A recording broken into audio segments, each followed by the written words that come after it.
He rescued a giant Apache woman from the river. Next day, her father came with an unexpected reward. The water was deeper than it looked. By the time Boone Carter realized something was wrong, the current had already claimed what appeared to be a massive figure struggling against the rapids. Most men would have kept riding. Most men hadn't seen what he'd seen in those desperate movements. The deliberate, calculated strikes of someone who knew how to fight, even against drowning. She stood nearly 6 feet tall when he finally dragged her to shore, water streaming from buckskin that seemed to have been crafted for someone of unusual size and strength. Her eyes held a sharpness that made him step back instinctively. This wasn't just any woman. The intricate beadwork on her clothing, the way she carried herself even while coughing up river water. Everything about her suggested importance. But she spoke. No English, and when she looked at him, there was something in her expression that felt less like gratitude and more like evaluation. She disappeared into the wilderness before dawn, leaving only wet footprints and a single eagle feather beside his bedroll. Boone assumed he'd never see her again. The assumption lasted exactly 18 hours. When the sound of approaching horses reached his camp the next evening, Boone counted at least a dozen riders.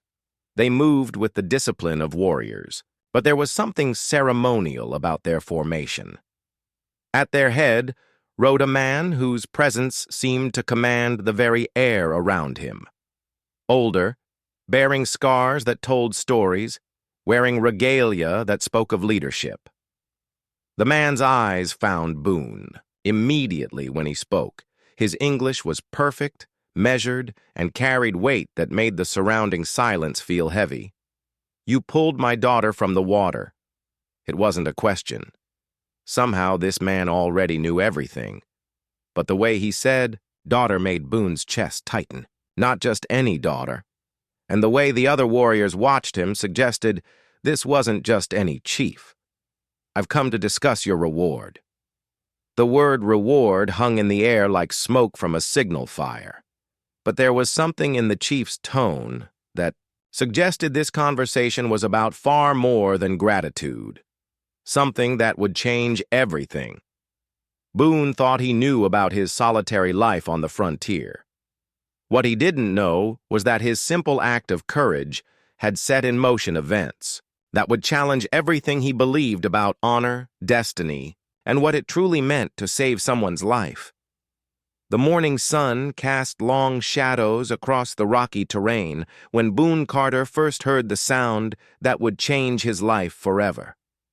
It wasn't the usual creak of leather or snort of his horse that broke the wilderness silence. It was something else entirely. A rhythmic splashing that didn't belong in these parts. He had been following the river for 3 days, keeping to the high ground where the view stretched for miles in every direction. The water below ran fast and deep, swollen from recent mountain storms that had turned gentle streams into torrents. Most travelers avoided this road entirely, preferring the longer but safer paths through the valleys. The splashing grew louder as he approached the river's edge. Through the morning mist, he could make out a figure in the water, someone fighting against the current with powerful, deliberate strokes. But something was wrong.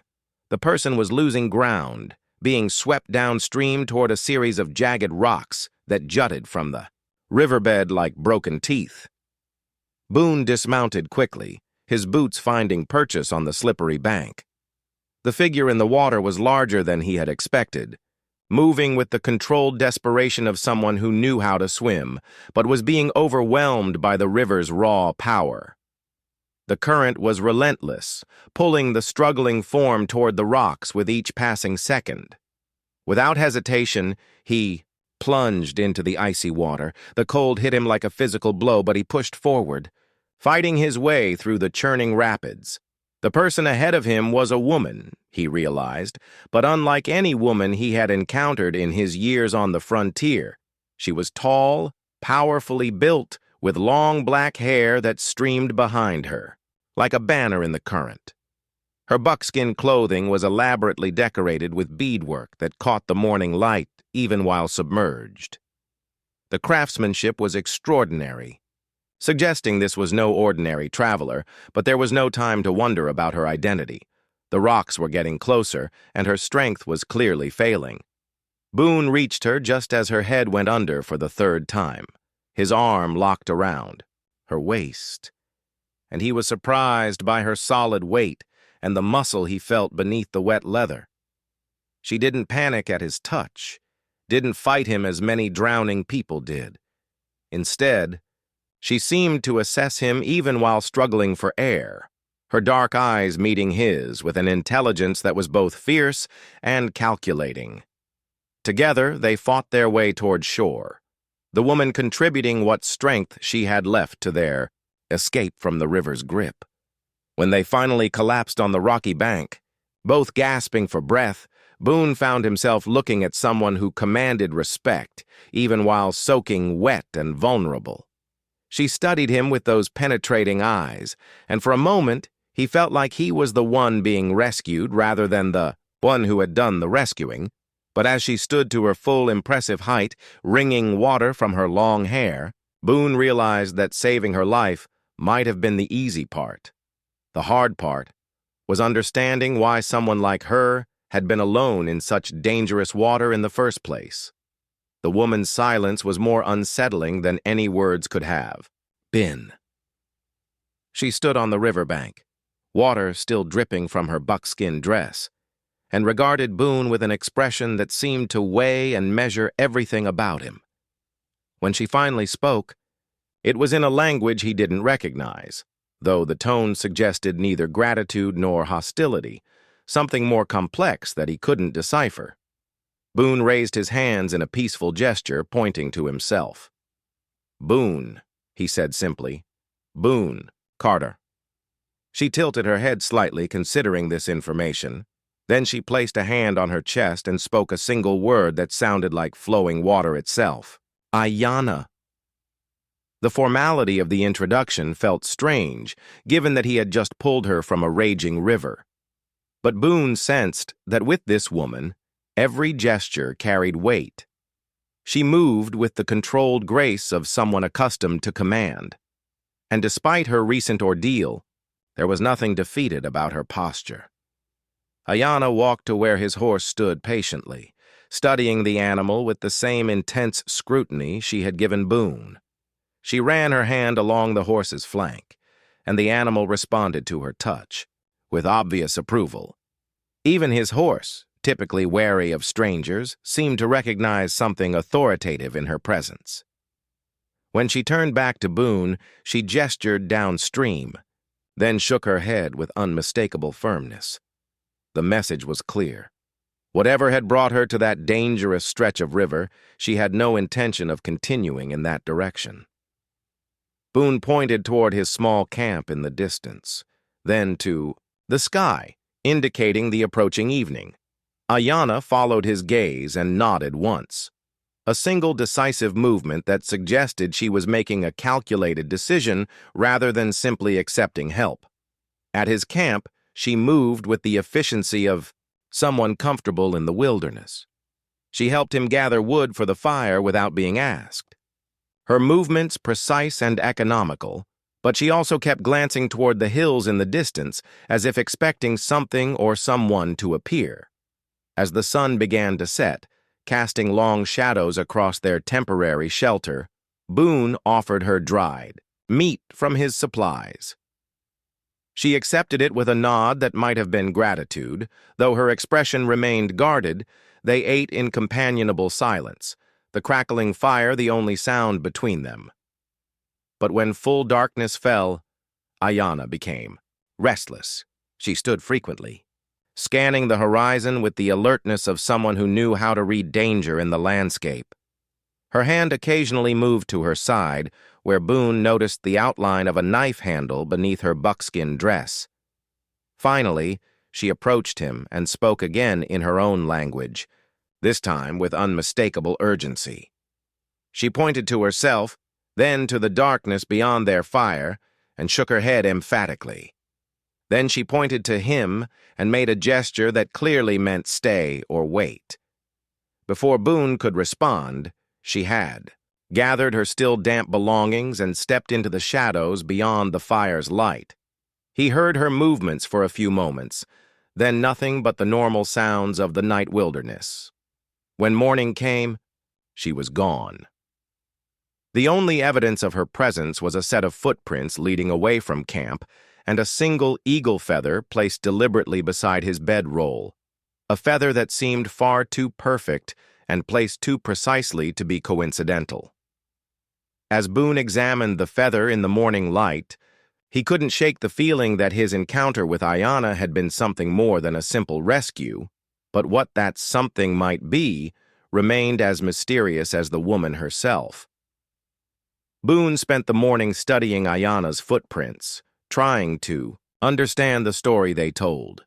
The tracks led north into rocky terrain that would challenge even an experienced tracker, but they were deliberate, purposeful. This wasn't someone fleeing in panic. This was someone who knew exactly where she was going. He tucked the eagle feather into his saddlebag and continued his own journey westward, but found himself constantly glancing toward the northern hills where her trail had disappeared. The encounter had left him with more questions than answers, and questions had a way of eating at a man during long hours in the saddle. By midday, the sun was beating down mercilessly, and Boone decided to rest in the shade of a cluster of cottonwood, trees near the river. He was checking his horse's shoes when he heard them, the unmistakable sound of multiple horses approaching from the east. The riders appeared as dark shapes against the bright horizon, moving with military precision. As they drew closer, Boone counted 12 mounted figures, all wearing the practical clothing of people who live their entire lives outdoors. But there was something ceremonial about their formation, something that suggested this wasn't a casual patrol or hunting party. The man leading them commanded attention even from a distance. He sat his horse with the kind of natural authority that couldn't be learned or faked, and as the group approached Boone's resting spot, that authority became even more apparent. He was older than the other riders, perhaps 50 winters, with silver threading through hair that was still predominantly black. Scars marked his face and hands, not random wounds, but the deliberate marks of someone who had survived many battles. His clothing was both practical and ceremonial, decorated with symbols that spoke of leadership and respect, earned through deed rather than birth. When the group stopped 20 feet from Boone's position, the leader dismounted with fluid grace. His dark eyes took in every detail of Boone's camp, his horse, his weapons, and finally, Boone himself. The scrutiny felt thorough and professional, like being evaluated by someone who could read a man's character in the way he cared for his equipment. "You pulled my daughter from the water," the man said in English that was not only fluent, but carried the cadence of someone who had learned it well enough to use it as a tool of diplomacy. The statement hit Boone like a physical blow, not because it was threatening, but because it revealed how much this man already knew. He hadn't asked if Boone had seen a woman or if he had been near the river. He knew exactly what had happened, probably down to the smallest detail. "Your daughter," Boone managed. Though the words felt inadequate, the man stepped closer, and Boone could see that his eyes held the same intelligent intensity he had noticed in Ayanna. "Her name is Ayanna," she told me about the man who risked his life for a stranger. A dozen questions formed in Boone's mind, but the leader continued before he could voice any of them. "I am Nastas," he said, and the way he spoke his own name suggested it carried weight in these parts. "Chief of our people and you, Boone Carter, have done something that requires acknowledgement." The word acknowledgement hung in the air with implications that Boone couldn't yet understand. But something in Nastas's tone suggested this conversation was about to become far more significant than a simple expression of parental gratitude. Nastas gestured for Boone to sit, transforming what could have been an intimidating confrontation into something more like a formal meeting. The other warriors remained mounted but relaxed their postures slightly. though Boone noticed they maintained positions that would allow them to respond quickly if needed. "My daughter was not in that river by accident," Nastas began, settling himself cross-legged on the ground with the ease of someone who had conducted important business in similar circumstances countless times. "She was there because of duty, because of honor, because sometimes the most dangerous path is the only path that leads where we need to go." Boone found himself leaning forward despite his caution. Every word Nastas spoke seemed to carry layers of meaning, and he sensed that understanding those layers might be crucial to understanding why 12 armed warriors had tracked him down. Days. "Ago, our scouts brought word of strangers moving through our territory," Nastas continued. "Men who showed no respect for the land, who took what they pleased and left destruction in their wake. My daughter volunteered to cross the river and learn their true intentions." The pieces began falling into place in Boone's mind. Ayanna hadn't been crossing the river for pleasure or convenience. She had been on a reconnaissance mission that had nearly cost her life. "The current was stronger than expected," Nastas said. And for the first time, Boone heard something that might have been vulnerability in his voice. "She is strong, skilled, but the river shows mercy to no one." Boone nodded, remembering how even Ayanna's obvious strength had been no match for the churning water. She fought it well, but another few minutes. "Yes," Nastas said simply. "Another few minutes and my people would have lost not just a daughter, but our next leader." The weight of that revelation settled over Boone like a heavy blanket. He hadn't just pulled a woman from the river. He had saved the future chief of what was obviously a significant tribe. "This creates what my people call a debt of balance," Nastas explained. "When someone saves the life of a leader, especially when that person risks their own life in the process, the debt cannot be repaid with simple gratitude." One of the mounted warriors said something in their language, and Nastas nodded before turning back to Boone. "My men remind me that you could have continued your journey. Many would have. The river was dangerous, the outcome uncertain, but you chose risk over safety. Duty. To a stranger over duty to yourself." Boone shifted uncomfortably. "Any decent person would have done the same." "No," Nastas said firmly. "Many people speak of what they would do. Few actually do it when the moment comes, and fewer still do it for someone who is clearly not of their own people." The chief stood and walked to his horse, retrieving something from his saddlebags. When he returned, he held a bundle wrapped in soft leather. "This is why I have come," he said, his voice taking on a formal tone that made even his warriors straighten in their saddles. "To discuss your reward." Boone's pulse quickened. The way Nastas spoke the word reward suggested this wasn't going to be a simple gift of supplies or safe passage through their territory. "But first," Nastas continued, "you must understand that what I am about to offer will change your life completely. Once offered, it cannot be taken back. Once accepted, it cannot be undone." The silence that followed was broken only by the sound of horses shifting and the distant murmur of the river where everything had started. Nastas carefully unwrapped the leather bundle, revealing an intricately crafted medallion that caught the afternoon sunlight. The metalwork was unlike anything Boone had seen, not the rough silver ornaments common to frontier trading posts, but something that spoke of ancient craftsmanship and deep cultural significance. "This medallion has been in my family for 7 generations, Nastas explained, holding it so Boone could see the detailed engravings that covered its surface. "It is given only to those who have proven themselves worthy of our deepest trust and respect." Boone studied the medallion, recognizing that while beautiful, it was clearly not the complete reward Nastas had mentioned.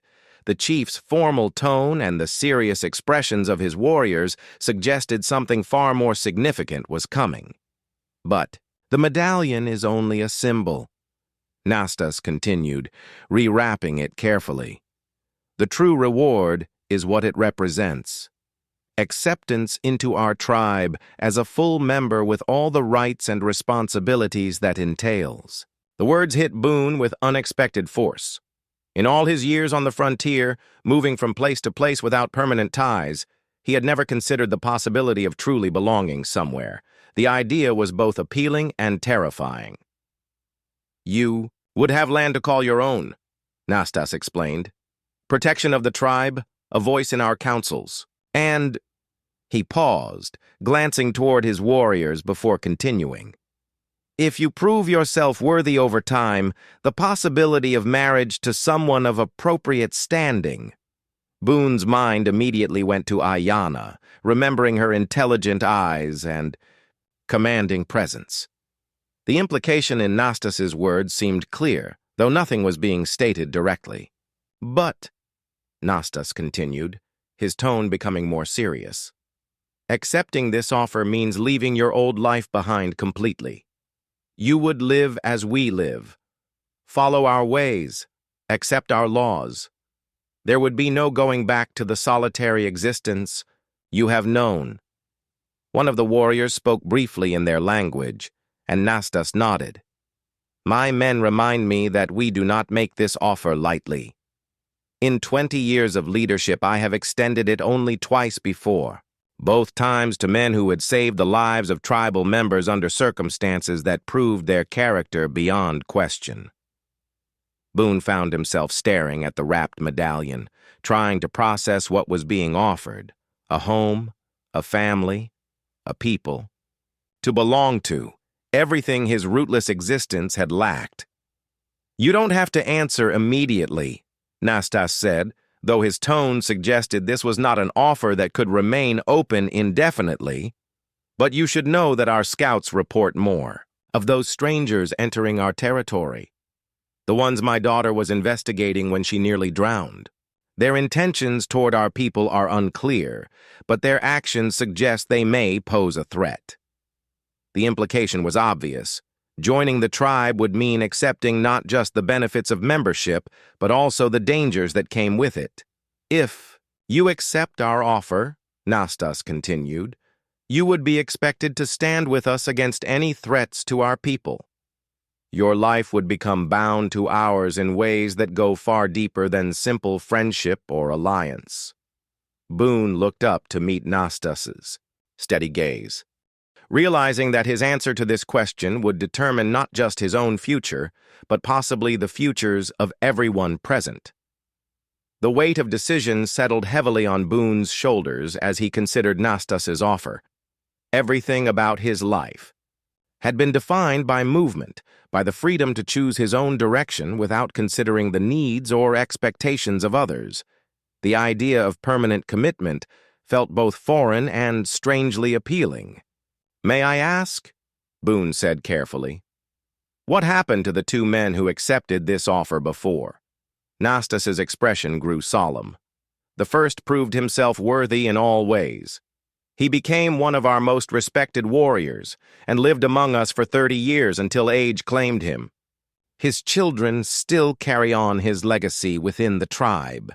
He paused before continuing. The second discovered that the life of shared responsibility was not what he had expected.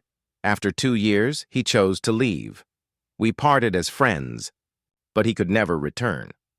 The honesty of the answer struck Boone as significant. Nastas wasn't trying to hide the challenges or paint an unrealistic picture of what membership in the tribe would mean. "The strangers you mentioned," Boone said. "How serious is the threat they represent?" One of the warriors leaned forward in his saddle and spoke rapidly to Nastas, who listened intently before translating. "Grey Wolf says they have been taking horses without permission, hunting in areas sacred to our people and showing disrespect to the land itself. Yesterday, they burned a section of forest simply to clear their path." The casual destruction described bothered Boone more than outright hostility might have. Men who showed such disregard for the land and its inhabitants were unpredictable and potentially dangerous to everyone in the area. "How many of them are there?" Boone asked. "Our scouts count 15. Maybe 20, Nastas replied, well-armed but poorly organized. They move like men who are used to taking what they want without consequence. Boone found himself thinking about Ayanna, remembering her alertness around the campfire, and the way she had scanned the horizon as if expecting trouble. If she had been investigating these men when the river nearly claimed her life, their threat to the tribe was clearly being taken seriously. "If I were to accept your offer," Boone said slowly, "would I be expected to help deal with these strangers?" "You would be expected to stand with your people," Nastas replied, "as we would stand with you. That is what it means to belong somewhere, the A." Simplicity of the statement carried profound weight. Boone had spent years avoiding exactly this kind of entanglement, preferring the clean independence of answering only to himself, but he was beginning to realize that independence and isolation weren't the same thing, and that one could become a prison as confining as any jail. "I would need to know more about your ways," Boone said, "your laws, your customs. I wouldn't want to bring dishonor to your people through ignorance." Something that might have been approval flickered in Nastas's eyes. "Ayanna has volunteered to serve as your guide. If you accept, she knows our customs better than anyone, and she has already declared that your character has been proven through your actions." The mention of Ayanna sent an unexpected warmth through Boone's chest. The thought of learning from her, of seeing that intelligent intensity applied to teaching rather than evaluation, was more appealing than he cared to admit. "How long do I have to decide?" Boone asked. "The sun will set in 4 hours," Nastas replied. "By the time it rises again, you must give me your answer." The deadline was closer than Boone had expected, but perhaps that was appropriate. Some decisions were best made quickly, before doubt could cloud judgment or fear could overcome courage. As the afternoon wore on, Nastas and his warriors made camp nearby, giving Boone space to consider his decision while making it clear they would wait for his answer. The proximity felt respectful rather than threatening, but it also ensured there would be no avoiding the choice that lay before him. Boone found himself walking to the riverbank where he had first pulled Ayanna from the churning water. The current still ran fast and deep, indifferent to the human dramas that played out along its shores. Standing there, he tried to imagine what his life might look like if he accepted Nastas's offer. The solitary existence he had known for years suddenly seemed less like freedom and more like emptiness. He thought about the countless nights he had made camp alone, with only his horse for company and no one to care whether he lived or died. The independence he had prized so highly was beginning to feel like a form of exile, but accepting Nastas's offer would mean more than just gaining companionship. It would mean responsibility for the welfare of others, participation in decisions that affected an entire community, and the possibility of conflict with the strangers who were threatening the tribe's territory. As if summoned by his thoughts, the sound of approaching footsteps made him turn. Ayanna emerged from the trees, moving with the same silent grace he remembered from their brief time together. She had changed from her water-damaged buckskin into clothing that was both practical and ceremonial, decorated with beadwork that seemed to tell stories in patterns he couldn't read. "My father says you are considering his offer," she said in English that was accented but clear. "I am," Boone replied, "though I'm not sure I'm the right person for what he has in mind." Ayanna stepped closer, studying him with those penetrating eyes. "When you pulled me from the river, did you think about whether you were the right person for that task?" The question caught him off guard. "No, I just acted." "Exactly," she said. "You saw someone in danger and responded without calculating the risk to yourself, or wondering if you were qualified to help. That is why my father believes you would fit well among our people." She gestured toward the river. "Our customs teach that when someone saves a life, they become responsible for that life in some way. But they also teach that the saved person becomes responsible for the life of their rescuer." Boone felt his pulse quicken at the implications of her words. "What does that mean exactly?" "It means," Ayana said, stepping closer until he could smell the sage and sweet grass in her hair, that if you join our tribe, you would not be alone in learning our ways. I would be bound by honor to help you succeed. The warmth in her voice suggested that this binding would not feel like a burden to either of them.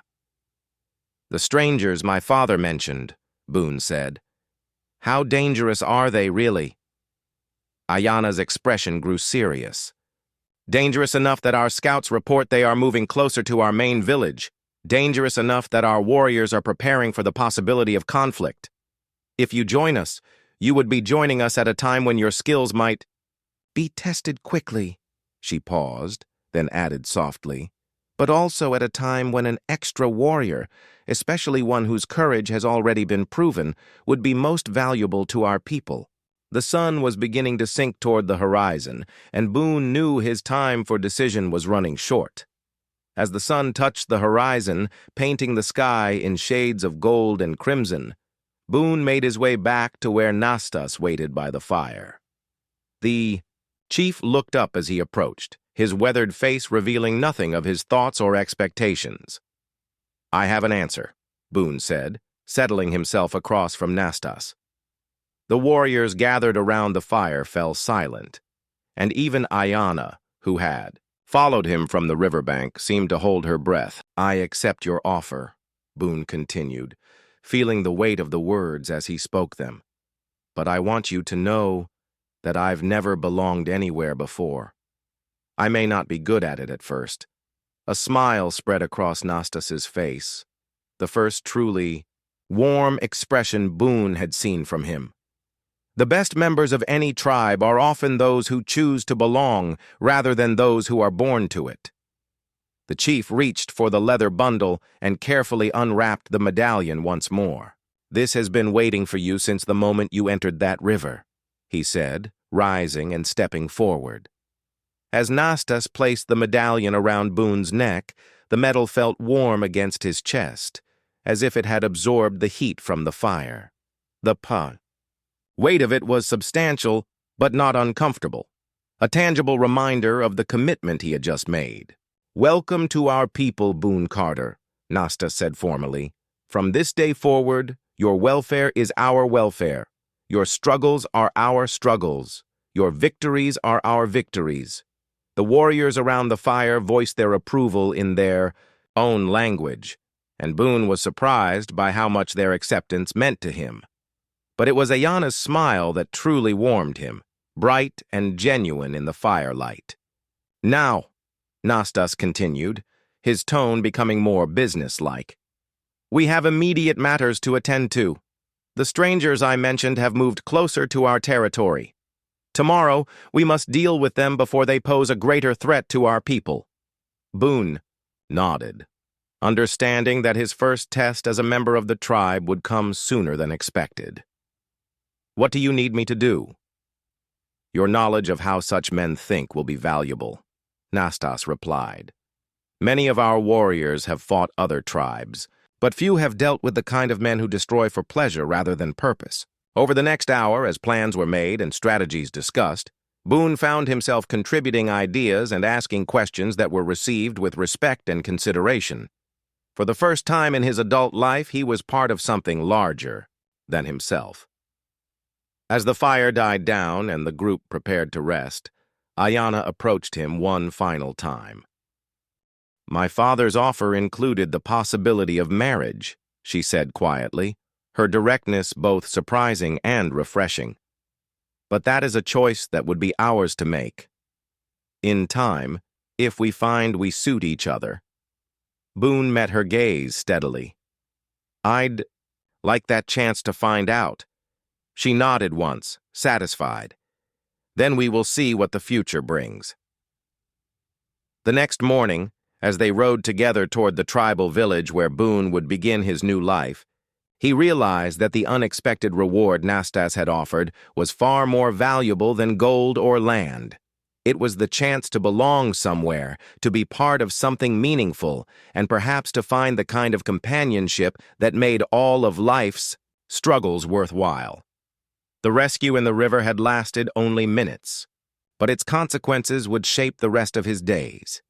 If you enjoyed this story, click the video on your screen now to watch another unforgettable tale from the frontier, where courage and destiny intertwine in the most unexpected ways. Don't forget to subscribe and consider a super chat to help us keep bringing you these authentic stories. Your support means everything to us.